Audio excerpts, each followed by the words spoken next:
मैं दुनिया की वो बदतमीज बेटी हूँ और बदनसीब बेटी हूँ जो मैं अपने पापा को अपने ससुराल से भगा दी हूँ। और एक बार नहीं हजारों बार भगाने के कारण हमारे घर में जाके लड़ाई झगड़ा के कुछ ऐसी बिसाई बन जाती है जो मैं अपने ससुराल से धक्के मार के अपने पिताजी को अपने पापा को मैं भगा देती हूँ। लव मैरिज कभी मत करना, क्योंकि लव मैरिज की कोई स्थान नहीं होती है। घुटन की जिंदगी जीनी पड़ती है और कोई सपोर्ट करने वाला नहीं होता है। मुंह पे तुरंत ये ताना मार देते हैं जो करी है अपनी मन से तो भुगत इस जगह पे कौन होगा। इस वीडियो में बहुत सारी बातों को खुलासा करेंगे, वो जिंदगी की कड़वी सच्चाई लेके आई हूँ जो आप लोग को रोंगटे खड़े हो जाएंगे, आप लोग को होश उड़ जाएंगे। दर्पण भंडारी एक कल या परसों वीडियो डाली थी जो कभी अगर ससुराल में आप लोग को रहना है, अच्छी बहू बनना है, सुपर स्टार बहू बनना है तो अपनी मायके के मतलब बड़ाई ससुराल में मत करना। जहां तक बुराई करना तब आप लोग अपने ससुराल में अच्छे से रह सकते हो। तो इस बातों से बहुत सारे लोग मतलब संतुष्टित हुए, लेकिन एक बात उसमें मैं छुपा ली थी जो मैं अपने पापा को ससुराल से एक बार नहीं कई बार भगा दी हूँ। और इस वीडियो में आप लोग को वो राज खोलने के लिए आई हूँ जो ये वीडियो से बहुत सारी बातों आप लोगों को रोंगटे खड़े होंगे और बहुत सारे लोगों को हिम्मत हौसला मिलेगी जो मेरी जिंदगी की कड़वी सच्चाई क्या है। मैं दहाड़ने के पीछे, मैं लोगों को ज्ञान देने के पीछे, मैं लोगों को घर में झगड़ा सल्टाने के पीछे मैं ऐसी एक बदतमीज बेटी हूँ। इस वीडियो में करते हैं खुलासा। इस वीडियो में मैं वो भी बात बताऊंगी जो मैं छोटी वाली बहन के घर में लव मैरिज करी है और मेरी छोटी वाली बहन के घर में कुछ ऐसी लड़ाई झगड़ा चलती रहती है। अब मेरी बहन को खूब समझाती हूँ। मेरी बहन बोलती दीदी अब बर्दाश्त नहीं होता, दीदी अब बर्दाश्त नहीं होता। बहन को एक ही बात बोलती हूँ, समय के साथ सब कुछ ठीक हो जाएगा, बर्दाश्त करना पड़ेगा, तू एक नारी है, बर्दाश्त कर। 12 साल लगभग में शादी की हो गई है मेरी बहन को, 12-13 साल। बोलती है अब बर्दाश्त नहीं होता दीदी, तू बोलती है खाली बर्दाश्त करने के लिए और मेरे साथ में कुछ ऐसा हो जाएगा मैं कर लूंगी तो उसका जिम्मेदार तू ही होगी, क्योंकि तू ही बार बार बोल रही है बर्दाश्त करने की। मैं बोलती तेरी माँ नहीं है और तू जो भी कदम उठाएगी तो हमारे घर पे उसी समय उसी दरमियान तुम आना जिस समय दरमियान तू वहाँ की रास्ता बंद करके आएगी जो फिर दोबारा तू वापस नहीं जाएगी। आज भी मेरी बहन मेरे मंदिर पे मिली थी मुझे पूजा करते हुए इत्तेफाक से, और मैं अपनी बहन से पास में रहते हुए भी उनके रूम पे बहुत ही कम जाती हूँ और फिलहाल बहुत ही कम मैं फ़ोनों से बातें करती हूँ। बिल्कुल बात मेरी फ़ोन से नहीं होती है। हम दोनों बहन की एक ही गाँव में ससुराल है। चलिए कुछ ऐसे सच्चाई जिंदगी की बातें बताते हैं। आप सभी से निवेदन है इस वीडियो को फुल वॉच जरूर कीजिएगा। और हम जानते हैं ये वीडियो आप लोग नहीं देखेंगे, खैर छोड़िए। जितने भी हमारे फैन फॉलोवर 10, 15, 20 आदमी भी देख ले तो मेरे लिए प्राउड फील होती है, क्योंकि दर्पण भंडारी के चैनल के माध्यम से वो वीडियो जाती है जो कहीं ना कहीं लोगों को अपने जीवन में अगर उजागर रखे, लागू करे तो उसकी जीवन बिल्कुल खुशहाली चल सकती है। अगर सुपर स्टार बहू बननी है तो मैं अपनी जिंदगी के एक्सपीरियंस बता रही हूँ जो मैंने 19 साल में हासिल किया है। मैं यहाँ से चुटकी बजाऊं तो चुटकी, हाँ बोलूँ तो हाँ, ना बोलूँ तो ना, और मेरी परमिशन से कुछ ऐसी बात नहीं चलती है। जो स्थान मुझे दूसरे बहू को नहीं दिया जाता वो स्थान मुझे दिया गया। और मेरे साथ क्या क्या न हुआ अभी तो टेलर था, आप लोगों को कुछ भी नहीं बताई, थोड़ा बहुत बताई हूँ और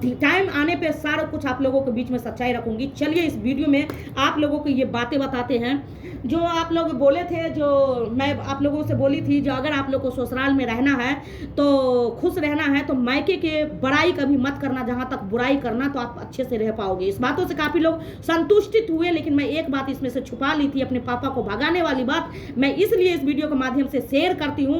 ना जाने मेरे बारे में कौन कैसा सोचेगा, मुझे घंटा फर्क नहीं पड़ता, लेकिन सच्चाई बोलने से दर्पण भंडारी कभी हार नहीं सकती है। मैं ये इसलिए आप लोगों को ये बातें वीडियो के माध्यम से बताती हूँ जो मेरी जिंदगी की कड़वी सच्चाई और एक्सपीरियंस है। अगर ये बात आप लोग इस वीडियो देखने से अगर लागू कर लिए ना तो आप लोग कभी खाता नहीं खाएंगे और कभी टेंशनाइज नहीं रहेंगे, कभी प्रताड़ित नहीं होंगे और हमेशा खुश रहेंगे जीवन में जब लागू कर ले, लेकिन कर नहीं पाएंगे क्योंकि आप लोगों का कलेजा बरियार नहीं है। आप लोग छोटी छोटी बातों पर घबराने लगते हैं। चलिए, दर्पण भंडारी आज तक दहाड़ती है, लेकिन दर्पण भंडारी क्या क्या कांड करके बैठी हुई है आप लोगों को अब चैनल के माध्यम से पता चलेगा। चलिए, नमस्कार दोस्तों, आदरणीय सादर प्रणाम। आप सभी को नवरात्रि की ढेर सारी शुभकामनाएं हो, बधाई हो महानवरात्रि की।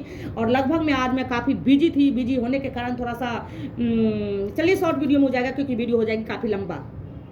सबसे पहले आप सभी को मैं बता दूं जो मैं कल या परसों एक वीडियो डाली थी जो मायके के बड़ाई कभी मत करना, ससुराल में अगर खुश रहना है, अगर सास ससुर का दिल जीतना है, सुपरस्टार बहू बननी है। तो इस बातों से काफ़ी लोग सहमत हुए थे, लेकिन उस वीडियो में मैं वो चीज़ छुपा ली थी जो मैं सोच रही थी, जो शायद पता नहीं क्या सोचेंगे क्या नहीं। लेकिन मेरी ज़िंदगी की कड़वी सच्चाई है, मेरे ज़िंदगी में जो भी उथल पुथल, जो भी संघर्ष है, सारी A to Z आप लोग को बताऊंगी। अभी तो ट्रेलर वाली पिक्चर तो बाकी है, अभी तो देखते जाइए। जो दर्पण भंडारी कितनी स्ट्रांग है, और दर्पण भंडारी के सामने बड़े बड़े पत्थर आके टकरा के पत्थर सकना चूर हो गए। लोग बोलते हैं ना, हवा चलने से पत्थर में छेद होती है। हाँ, अगर वो मंजिल रहेगी, अगर वो मकसद रहेगी, तो जरूर एक ना एक दिन छेद होगी।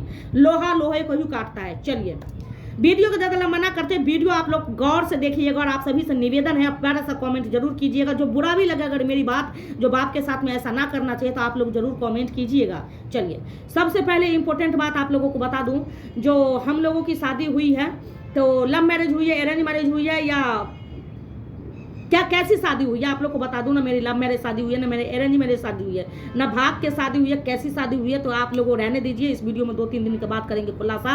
आप लोग भी चौंक जाएंगे, जो दर्पण इतनी स्ट्रांग क्यों है। चलिए, तो सबसे इंपॉर्टेंट बात आप लोगों से बता दूं, मेरे पापा और मेरे हस्बैंड से बहुत पटरी खाती, बहुत जमती है, जिसकी कोई लेवल नहीं है, इतना जमती है, पटरी खाती है। मेरे पापा और मेरे हस्बैंड में बहुत प्यार है, जितना मुझसे नहीं प्यार है उतना दामाद से प्यार है। चलिए, मेरे पापा जी मेरे ससुराल में ज़्यादातर हमारे पास रहते थे, 2-2 महीना 3-3 महीना, मतलब ज़्यादातर अगर हम भेज भी, मतलब मम्मी बुला भी लेती थी, तो फिर भी 2-4 दिन 5 दिन यहाँ पे रहते थे, और मतलब हमारे पास ही ज़्यादातर रहते थे वो। इस बातों के लिए बहुत सारे लोग उनको टोल भी रोस्ट किए, फिर हमें कोई फ़र्क नहीं पड़ता था। लेकिन कुछ मुझे बात ऐसी पता चली, जब भी हमारे पापा हमारे पास आते हैं, रहते हैं, तो कुछ ऐसी धीरे धीरे मनमुटाव हो जाती है, झगड़ा का कारण हो जाते हैं, तनाव हो जाते हैं, परिवार में कुछ ऐसी बातें हो जाते हैं। तो मैंने पापा को कई बार बोला, जो पापा आप थोड़ा यहाँ पे कम आने की कोशिश कीजिए, और क्योंकि एक बेटी के एक बाप को इस तरह से बातें बोलना, कितना कलेजा मतलब बरियार करना होगा, और कितना मैं रोई होंगी, कितना मुझ टेंशनलाइज हुई होंगी। लेकिन फिर भी पापा को सामने हिम्मत करके बोली, जो पापा अगर आप यहाँ पे आते हैं, आपको अच्छा लगता है तो आप रहिए। हालांकि जब मेरे घर बन रहे थे, तो मेरे पापा और मेरे मामा मतलब 4 लेबर का काम मेरे पापा और मेरे मामा करते थे। 3 महीना में लगातार वो घर बन के तैयार हो चुका है, बहुत ही कम लेबर के साथ में है वो घर बना हुआ है। ठीक, मेरे पापा बहुत मतलब इस तरह से थे। लेकिन मुझे इमरजेंसी में पापा को इसलिए बोलना पड़ा, जो कुछ ऐसी बातें ऐसी होती है, जो उसमें जैसे बेटी को सपोर्ट करना इस बातों के लिए, या हिस्सा बखरा के लिए, जैसे हमारे खेत खलियान बहुत है, पोखर झांकर है, कलम गाछी, मतलब बहुत ऐसी है, तो हर चीज़ के लिए हिसाब। जब हमें किसी से कोई मतलब नहीं है, तो अभी हम हिसाब क्या, खेत तो कोई लिए नहीं, बाद में देखा जाएगा जो होगा।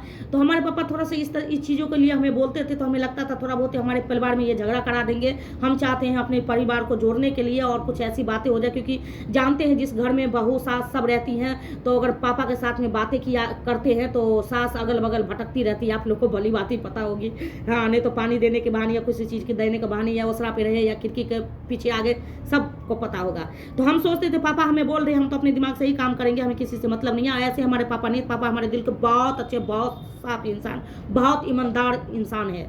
लेकिन जानते हैं जो ससुराल में इस तरह से बातें कुछ हो जाएगी, तो हमने पापा को कई बार अपने घर पे मतलब इस तरह से बोले हैं। पापा नहीं बोले थे, एक दिन मुझे झगड़ा करके 2-4 दिन झगड़ा करके मुझे बोलना पड़ा। तो पापा फिर उस दिन से फिर नहीं, पापा हमारे बात को बुरा नहीं मानते हैं। मम्मी के भी पास मैंने ये बातें को शेयर करी है। पापा अगर आप आते हैं तो अच्छे अच्छे खाने के फरमाइश करिए, डिमांड करिए, पकौड़ी खाइए, चाय खाइए, हंसिए खेलिए, जितना दिन आपको रहना है रहिए, लेकिन हमारे परिवार के मैटर में आप कुछ नहीं बोलेंगे। तो पापा हालांकि समझ गए थे, फिर उसके बाद में वो हो गया, उसके बाद में हम दिल्ली ही आ गए। चलिए, अब मैं बात बताती हूँ अपनी बहन के बारे में। मेरी लव मैरिज शादी नहीं करनी चाहिए। लव मैरिज शादी ऐसा कुछ भी नहीं है। लव मैरिज हो अरेंज मैरिज हो, अपने हाथ में रिश्ता रहती है, लोग कहावत में ऐसे कहते हैं। लेकिन मेरी छोटी वाली बहन को लव मैरिज शादी की है, और हालांकि मेरी इच्छा से, मेरी बहन की इच्छा से, मेरा एक भाई का भी इच्छा था उसमें, तो की है। लड़ाई झगड़ा थोड़ा बहुत नोक झोंक तो रहती है, नहीं जब शादी होती है तो समझने में थोड़ा सा, उनकी बातों वैसे करने में थोड़ा बहुत, मेरे जेठ कलर का थोड़ा सा होशियार ज़्यादा है, तेज तरह है, मेरा वीडियो भी देखता है। ठीक, तो इसलिए मैं वीडियो बनाना चाही हूँ। तो मेरी बहन थोड़ी सी ऐसी टाइप की है, मतलब वो नहीं कर पाती है, ज़्यादातर बोल नहीं पाती है, सीधी सपट, आप लोग वीडियो में देखे ही होंगे।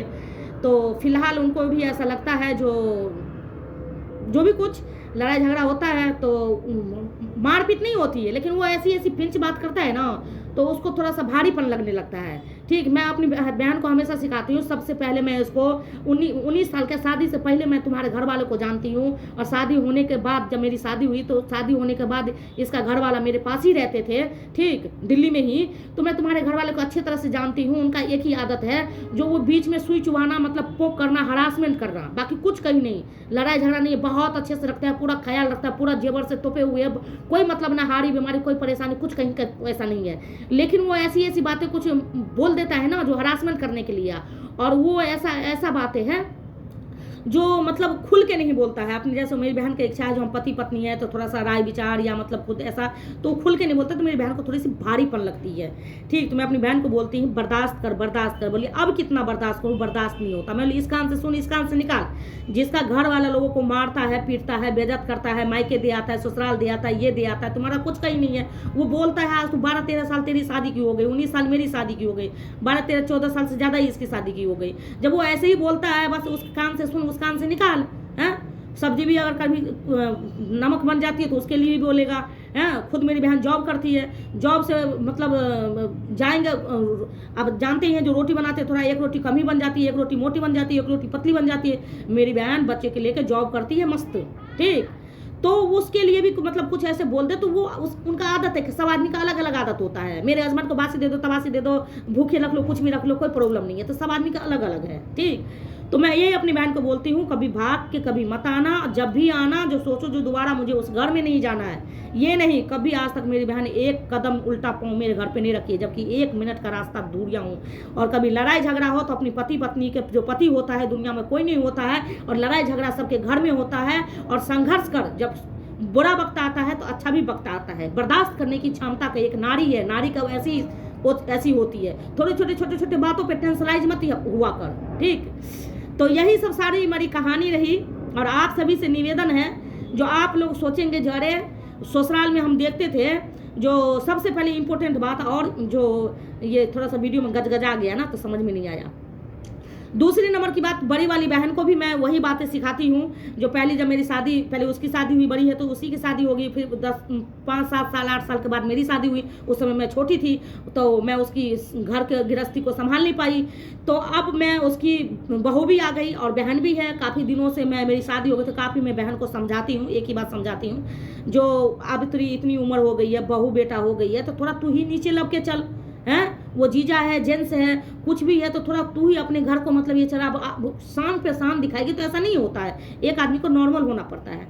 चलिए, उसका भी घर सुरक्षित है, इसका भी घर सुरक्षित है, और मेरे ज़िंदगी में तो है ही। चलिए, अब बात आती है जो सबसे पहले, जब ससुराल में आप लोग एक चीज़ को नोटिस किया होगा, और इस चीज़ को सासू माँ और बहुत सारे लोगों को प्रॉब्लम होती है। जब अगर हमारे पिताजी आते हैं ना, तो उस समय हम सुबह ही उठ जाते हैं। हमारे मायके से मेरा भाई आता है, कोई भी आता है, तो मैं नहीं उठती हूँ, खैर दूसरा आदमी उठते हैं। तो मायके से कोई भी आता है तो सुबह ही उठ के अपना घर का झाड़ू पोछा करके, उस दिन चाय नाश्ता, जो मेरे पिताजी क्या खाएंगे, मेरा भाई क्या खाएंगे, अच्छा अच्छा खाना, ये सब खाएंगे, ये सब। तो और दूसरे दिन फिर लेट से थोड़ा उठना, सास ससुर को कोई गम नहीं। तो यही चीज़ से एलर्जी होती है। जब आप वो लेवल रखिए, जो अगर हमारे पिताजी, अगर हमारे भाई आए हैं, तो हम ना खाना दे के हमारे पिताजी को कोई और खाना दे, हमारे पिताजी को चाय नाश्ता कोई और दे, उनके बारे में और कोई पूछे, तो वो आप लोग अपना मान प्रतिष्ठा बना के रखिए। और ऐसे ही नहीं बनता है।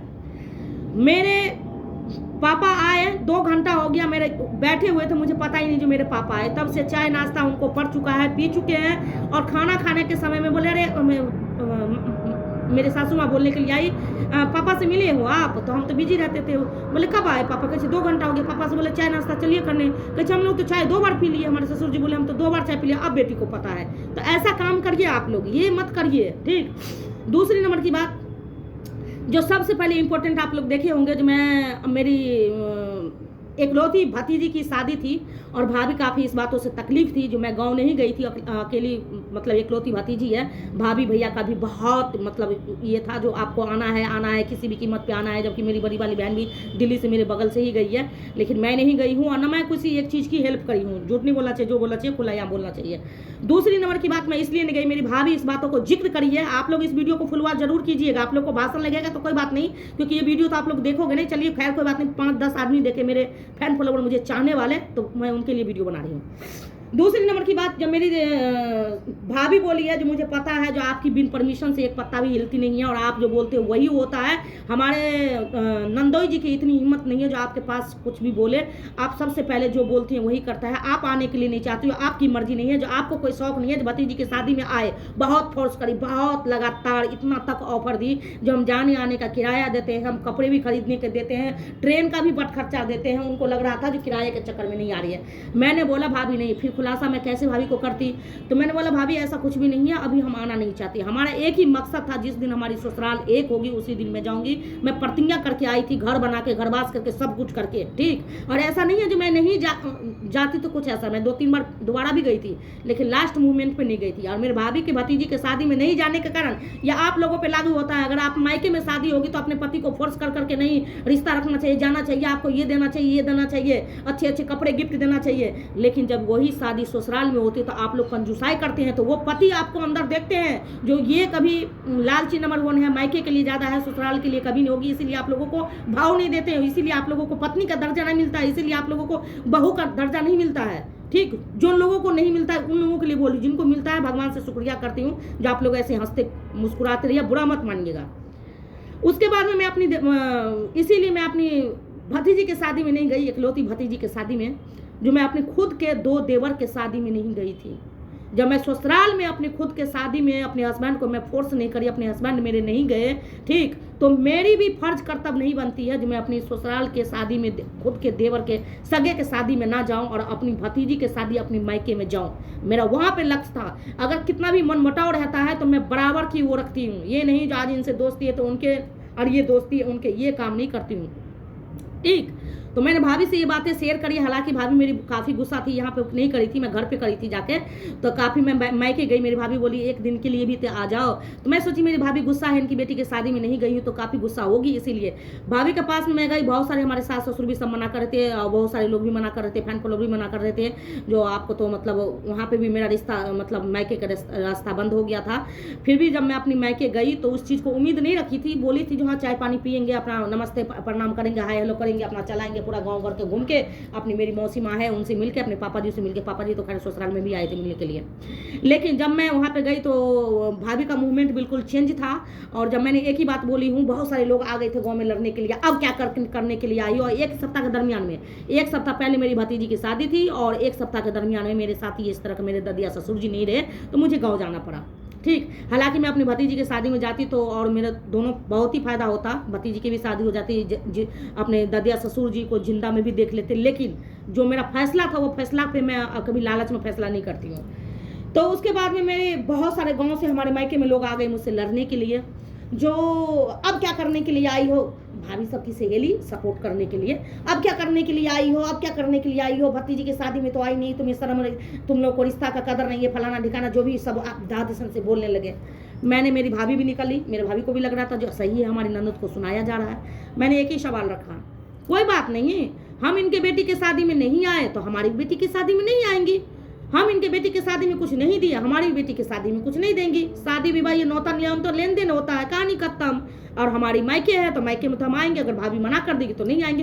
तो भाभी ने बोला ऐसा कुछ भी नहीं, तुरंत मूवमेंट चेंज हो गया। भाभी चाय नाश्ता बना के दी गई, तो मुझे नहीं पता जो भाभी हमारे लिए खाना भी बना के रखेगी, क्योंकि हम सोच रहे थे आजकल में आज अपने मतलब ही यार रहते हैं, लेकिन भाभी पूरा खाना पीना पकौड़ी सकोड़ी सब कुछ बना के रखी थी। और फिर भाभी ने डिमांड किया जो 1-2 दिन आप मायके में रुकिए, क्योंकि हमारे पे भी उंगलियाँ उठती है, इस तरह की बातें। तो फिर रात में हम लोग गए फेस वूस लाने के लिए, थोड़ा सा मिठाई वगैरह लाने के लिए। हम सोचे मिठाई भी ले जाएंगे, क्या पता भाभी रखेगी कि नहीं रखेगी, इसलिए मैं अपनी भतीजी के लिए साड़ी भी नहीं दे पाई, सिर्फ मिठाई खरीद के दे पाई, और पाँव छुए जो होता है वो मैं दी हूँ अपनी भतीजी से जो मिलने के लिए गई।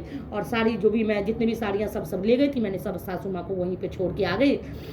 रिश्ता एक बहुत ही कठिन, बहुत ही मुश्किल से रखा जाता है, ठीक। हमारी एक बड़ी मम्मी थी, बड़ी मम्मी जो मेरे रस्म की थी और मेरे घर बसाने में बहुत योगदान है। मैं सोची बड़ी मम्मी तो इस बार नहीं है, बड़ी मम्मी तो चली गई, लेकिन जब बड़ी मम्मी रहती थी तो हमारे घर आती थी। हमें पता है हालांकि वीडियो को नहीं देखेंगे, बोलेंगे कोई बात नहीं, लेकिन मैं अपनी स्टोरी आप लोगों के बीच में लाती रहूँगी। तो बड़ी मम्मी नहीं रही, बड़ी मम्मी की याद आई, आज बड़ी मम्मी रहती तो पहले आती। तो चलो इस बार हम बड़ी मम्मी का आंगन जाते हैं, फर्स्ट बार भी बुलाए हुए, जबकि हम लोगों में नौता पिहानी में बुला बुलाए हुए जाते। फर्स्ट बार मैं बड़ी मम्मी के आंगन गई और बड़ी मम्मी की बहू भी थी तो वो भी नहीं आई, तो हमारे सास से कुछ मतलब ऐसे ही मनमुटाव रहता है, दर्द आदमी जानती है। लेकिन हालांकि मैंने अनाउंसमेंट कर दिया मैं दिल्ली में रहती हूँ और बड़ी मम्मी के लिए मुझे बहुत सपोर्ट मुझे बड़ी मम्मी की है, योगदान है मेरी ज़िंदगी में। तो मुझ पर कुछ ऐसा आपत्ति ना हो, आप लोग की लड़ाई झगड़ा है मनमुटाव है तो आप लोग रखिए। हम दिल्ली से आए हैं इतने सालों के बाद, और जो लोग मुझे किए मैं उन हर घर इंसान में जाऊंगी बिन बुलाए हुए उनके घर। तो मैं बड़ी मम्मी के यहाँ गई तो बड़ी मम्मी के मतलब जो खेसारी के साग दी थी बड़ी मम्मी की बहू ही दी थी। तो मैंने बोला जो कम से कम आपको आना चाहिए, मैं आई हूँ ना अभी दिल्ली से, आपको आना चाहिए। तो चलो सब कुछ उनके फिर बेटी आते रहे, जो बेटी को भी दिखते थे हमारे देवर को, उन्हीं के मतलब बड़ी मम्मी के बेटे थे, वो हमेशा घर हमारा आते जाते रहते थे। चलो ठीक है। फिर दोबारा मैं दिमाग में सोची हूँ जो बड़ी मम्मी के आंगन तो मैं भी बुलाई हुई चली गई, उनकी बहू से मिल ली, जो भी बातें थी हमारी रख दी, कहानी कन्फ्यूज हो गया, चलो ठीक है। लेकिन बड़ी मम्मी मेरी एक्सपायर हो गई है तो हमारी ननंद लोग पे क्या बीती होगी, कैसी शक्ल हुई होगी। तो ननद की जो मैं किसी के नाते रिश्तेदार में नहीं जाती हूँ, बुलाने पे नहीं जाती हूँ, कार्ड यहाँ पे आके भर जाते हैं, गांव में भी कभी नहीं जाती, बिन बुलाए हुए मैं ननद की ससुराल ननद की घर गई। इस बातों के लिए मेरे नंदोई जो है मतलब ऐसा मुझे मान सम्मान दिया जी, ये ऐसी भाभी आपको देखी हूँ जो बिन बुलाए हुए, जो मेरी बड़ी मम्मी की एक्सपायर हो गई बड़ी मम्मी की बेटी के दिल पे क्या बीती होगी। और मुझे बड़ी बहू मानी थी बड़ी मम्मी, और बाद में मतलब बड़ी बहू, मैं पूरे नात रिश्तेदार में खानदान में मैं बड़ी बहू हूँ, पूरे फटेदार में भी बड़ी बहू हूँ मैं। ओके, अपने में तो हूँ ही 5 भाई में सबसे बड़ी, और नात रिश्तेदार चचेरे मचेरे फटेरे सबसे बड़ी मैं ही हूँ पूरी दौड़ दियाद में। तो बड़ी मम्मी मुझे बड़ी बहू मानी थी, तो मेरा कर्तव्य बनता है तो मैं अपनी ननद के पास में गई मिठाई लेके। हालांकि वो मेरे मायके के बगल में ही रहती थी, टाउन में अपने बच्चे को पढ़ाने के लिए। मेरा नंदोई का मतलब मास्टर मतलब टीचर है, वो नौकरी है, सरकारी नौकरी। तो फिर मैं वहाँ पे मिली, फिर भतीजी से भी मिली। फिर वो नंदोई जी क्या बोले हैं, जो पहली बार आपको मैं ऐसी भाभी को देखी हूँ, फर्स्ट बार हमारी नंदोई जी हमसे देखे हैं, मिले हैं, बात हुई है। आपकी भाभी को मैं फर्स्ट बार ऐसी भाभी को देखी हूँ जो इनको तो बनता है हमारे मायके मतलब हमारे अपने घर जाना, इनको घर पे ले जाएंगे। ये तो हम किराया पे रह के यहाँ पे हम जॉब कर रहे हैं, बच्चे को पढ़ा रहे हैं तो जाएंगे। उसी रात में मायके से आई दोबारा, फिर इनका फोन आता है और फिर उसके बाद में बोलते हैं आप कहाँ हो? बोले हम लोग तो ससुराल जा रहे हैं। तो बोले नहीं, आपको हमारे घर चलना होगा। तो मैं बोली चलिए, ऐसी बात है, हम अपने सासू माँ से नहीं पूछे हैं, और ससुराल आपका जाना मेरे लिए बहुत ही ऐसा कठिन होगा, लड़ाई झगड़ा हो सकती है। लेकिन मेरे ससुराल में मैं किसी को पता नहीं चलने दी। हमारे ससुर जी को उसी दरमियान फ़ोन आता है, कहाँ हो? तो ये बोलते हैं जो बस आ गए हैं, रास्ते में 1 घंटा में पहुँच जाएंगे। तो बोले ठीक है, ठंडी के मौसम है और शाम हो रहा है, हवा भी चल रही है काफ़ी, और कनक को तबीयत ना खराब हो जाए, बीच में गाड़ी पे लेके आराम से अच्छे से आओ, ठीक है। उसी दरमियान में मेरी नंदोई बोले जो नहीं आपके घर पे जाना है। और उसी गांव में मेरे मामा जी मतलब हमारे सासू माँ, जो हमारी अपनी सासू माँ है, उस सासू माँ के मतलब उसी गांव में है। तो हम अपने हस्बैंड को बोले चलिए जी, उसी गांव में है, आपको सासू माँ के यहाँ भी आपको कभी मामा के गांव हमारे हस्बैंड कभी नहीं गए, कभी नहीं। जब हमारी अपनी सासू माँ एक्सपायर कर गई तो लगभग में मतलब शुरू से आप सोचिए जो 40-45 साल की उम्र होने के बावजूद भी मेरे हस्बैंड कभी मामा के गाँव नहीं गए थे, और मेरे बदौलत में अपनी मामा को गाँव ले गई हूँ। पूरी हाहाकार मच गई, सब पकड़ के रो रहे थे, सब बोल रहे थे फलनी चिल्ली की बेटी है जो इस दुनिया में नहीं रही, काफ़ी सालों वो हो गई, इनका बेटा है, उनका बेटा बहू है। पूरी गांव में भीड़ लग गई। तो पहले तो हमारी नंदोई जी हमें ले गए, हाँ। तो हमारे हस्बैंड जी बोले जो हमारे भी मामा गांव हमारी बहन के ही ससुराल में है। तो हम बोले चलिए कोई बात नहीं, तब एक पंथ में 2 काम हो जाएगा। फिर मैं अपनी पहले नंदोई के यहाँ गई, ननद के यहाँ गई। वो रात में इतने रात में आए, बोले आप जहाँ पे हो वहीं पे रुक जाओ, और कम्बल लेके और मतलब वो मटन वटन सब कुछ लेके, व्रत करी हूँ अभी आज, वो सब सारे कुछ लेके इतने रात को अपने ससुराल मुझे ले गए। फिर मैंने आइडिया दिया जी आज नहीं बोलेंगे मम्मी जी को, हम बोलेंगे जो हम अपने ससुराल में ही मायके में ही है। पापा जी को फ़ोन कर दीजिए जो हम ससुराल में ही है। सॉरी, हम मायके चले आए हैं। रास्ते में इनकी भतीजी आई मिलने के लिए। आज वीडियो के माध्यम से सच्चाई पता चलेगी, मिलने के लिए आए हैं। एक दिन हम और रुक जाते हैं, और हम चले गए अपने सासू माँ जो हमारी दुनिया में नहीं रही, सासू माँ के मायके मामा जी से मिलाने के लिए, क्योंकि दादिया ससुर के सुख श्राद्ध में मामा जी भी आए थे ना, तो उनका फरमाइश था जो हम तो जेल से हैं, आ जाते हैं आपके पास मिलने के लिए, कभी कभी देख लेते हैं, लेकिन आपकी मामी आज तक आपको शकल नहीं देखी है, जो कैसा मेरा भागिन का शकल है, मेरा ननद का बेटा कैसा है, ननद तो नहीं रही, तो आप लोग जरूर आना। तो हम लोग इसीलिए गए थे। ओके, तो कभी आज तक नहीं गए थे, कभी नहीं। तो उसी दरमियान मैंने अपने ससुर जी को बोल दिया, जो बोल दीजिए जो हम मायके जा रहे हैं, दर्पण को मायके फिर से दोबारा वापस। फिर हम चले गए अपनी ननद के पास, वहाँ पे रात में हम रुके। फिर इनको बोले जो मामा जी के घर अभी नहीं जाएंगे, सुबह में जाएंगे, नहीं तो पापा जी को बता देंगे जो आए हैं बेटा बहू तो है, बवाल मच जाएगी, फिर ऐसा मन में तकलीफ हो जाएगी। तो फिर वहाँ से हम मिलजुल के सुबह एक दिन के बाद आते हैं। फिर मम्मी जी को सोचते हैं कैसे बताएंगे जो हम अपनी सासू माँ जो नहीं रही उनके मायके गए थे मिलने के लिए, और बड़ी मम्मी की बेटी की ससुराल गए थे मिलने के लिए, वो भी बिन बुलाए हुए। कैसा मतलब फील होगा। और थोड़ा सा जानते हैं दियाद में दुश्मनी रहती है, वो सब सारी बातें। तो फिर मैं अपनी देवरानी से बातें शेयर करी फ़ोन पे। जो देवरानी मेरी दिल्ली आ चुकी थी, हम लोग साथ ही में गए थे, वो पहले ही आ गई। तो मैंने देवरानी से बोली जो देखो ऐसी ऐसी बात है जो हम मामा के घर, और फिलहाल हमारे देवर वीडियो कॉलिंग में वहीं पे हमारे हस्बैंड गए थे, और हमारे छोटा वाला देवर जो है, दो भाई जो है, एक हमारे हस्बैंड है, एक हमारे छोटा वाला देवर जो है वो नहीं जा पाए, तो वो दिल्ली में चले आए थे। तो वीडियो कॉलिंग पे हमारे हस्बैंड मुँह दिखाए हैं उनका। मेरे को अजीब सा लगा फीलिंग थोड़ा सा, कभी मैं इस बात से तो नहीं लगती हूँ। हाँ सभी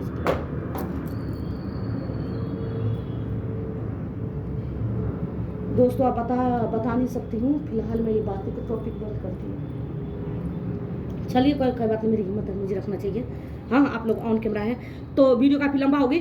तो मेरे देवर को वीडियो कॉलिंग में दिखाया गया जो ये है छोटा वाला, मतलब देखो मामी को दिखाया गया। बहुत रोना धोना हुआ, बहुत ऐसा कुछ हुआ, तो क्या ही बताया, अब मैं घबरा चुकी हूँ।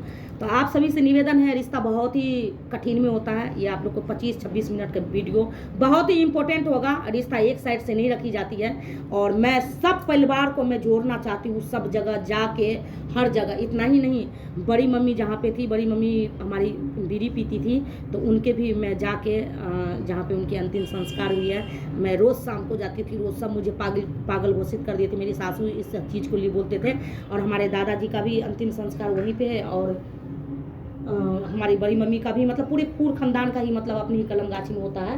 आप लोग शायद शॉर्ट वीडियो में देखिए, उनकी मुझे थोड़ी सी घबराहट होती है। कभी मैं इस सबसे नहीं करती, मैं डरती नहीं, बहुत स्ट्रांग हूँ, लेकिन आज अजीब सी फीलिंग हो रही, पता नहीं। हाँ शायद भूखी हूँ ना, इसीलिए मैं ये साइंस ये सब नहीं मानती है, मैं भी नहीं मानती कभी।